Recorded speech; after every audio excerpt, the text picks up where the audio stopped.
অঙ্গনবাড়ি কেন্দ্রে বঞ্চনার অভিযোগে সরব কর্মীরা। ফাঁসি দেওয়ার চাইল্ড ডেভেলপমেন্ট প্রজেক্ট অফিসের সামনে বিক্ষোভ দেখান পশ্চিমবঙ্গ অঙ্গনবাড়ি কর্মী সহায়িকা কল্যাণ সমিতি। অভিযোগ, শিশুদের খাবারের সামগ্রী কিনতে নিজের টাকা খরচ করতে হচ্ছে, অথচ সেই টাকা দিচ্ছে না রাজ্য। জানুয়ারি মাসের বরাদ্দ এখনও হাতে পাননি অঙ্গনবাড়ি কর্মীরা, ফলে ডিম থেকে সবজি কেনার সম্ভব হচ্ছে না বলেও তাঁদের দাবি। অঙ্গনবাড়ি বন্ধের পাশাপাশি বৃহত্তর আন্দোলনে হুঁশিয়ারি দিয়ে মোট 19 দফা দাবিতে চাইল্ড ডেভেলপমেন্ট প্রজেক্ট অফিসারকে ডেপুটেশন দিলেন তারা। আমরা তো এই ডেপুটেশন দিতে দিতে হেদিয়ে গেছি যাকে বলে। আমরা অভ্যস্ত নই যে আমাদেরকে কিছু লড়াই করে পেতে লাগবে, কিন্তু যে পরিস্থিতি এখন যে দিনকাল পড়ছে দেখছি লড়াই ছাড়া কোনো পথ নেই, আমাদের লড়াই করতে হবে। আগামীতেও যদি এভাবে করে লড়াই করতে হয় তাহলে আমরা এর থেকে আরও বেশি বৃহত্তর বড় আন্দোলনে যাব। আমরা তো যথারীতি সেন্টারে খাওয়াচ্ছি, বাচ্চাদের যথারীতি আমরা পুষ্টিকর খাদ্য খাওয়াচ্ছি, তাদের পরিষেবা দিচ্ছি, সব কিছুই করছি, তার সাথে আমাদের বিল কেন আটকে দেবে?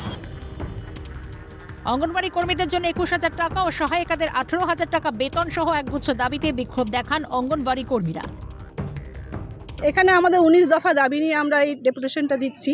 তার মধ্যে মেইনলি যেটা আছে সেটা আমাদের অনারিয়াম এবং অ্যাডিশনাল অনারিয়াম বৃদ্ধি করতে হবে, যেটা নাকি কর্মীদের 21,000 এবং ওয়ার্কারদের সহায়িকাদের 18,000। আমাদেরকে আমাদের ফোনে যাদের নাকি আমরা 9,000 টাকার কর্মী, আমরা যারা 9,000 টাকা অনারিয়ামে কাজ করি, তাদেরকে প্রেশারাইজ করে ফোন কেনানো হয়েছে। অনেকে কষ্ট করে ফোন কিনেছে, কেউ গয়না বন্ধক দিয়েছে, কেউ ঋণ নিয়ে তাদেরকে ফোন কিনতে হয়েছে। যে আমরা যখন চাকরি পেয়েছি সেই সময় কিন্তু সেখানে লেখা ছিল না যে আমাদের ডিম সবজিটা আমাদেরকে কিনে খাওয়াতে হবে, কিন্তু আমরা কিন্তু বাচ্চাদের শিশুদের কথা চিন্তা করে আমরা খাইয়ে যাচ্ছিলাম।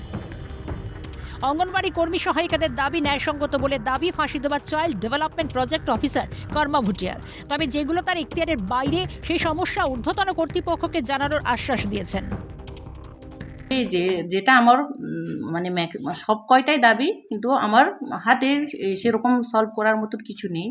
কিছু আছে যেটা দিদিরা বলেছেন, সেটা আমি আমার তরফ থেকে সলভ করার চেষ্টা করব। আর যেগুলো হায়ার অথরিটিকে জানানো দরকার আমি নিশ্চয়ই এই ফরওয়ার্ড করে হায়ার অথরিটিকে জানিয়ে দিব।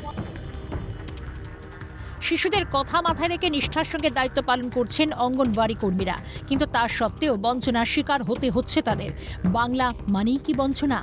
ক্যামেরা সৌমেন্দু মজুমদারের সঙ্গে পিকাই ঘোষের রিপোর্ট, ক্যালকাটা নিউজ।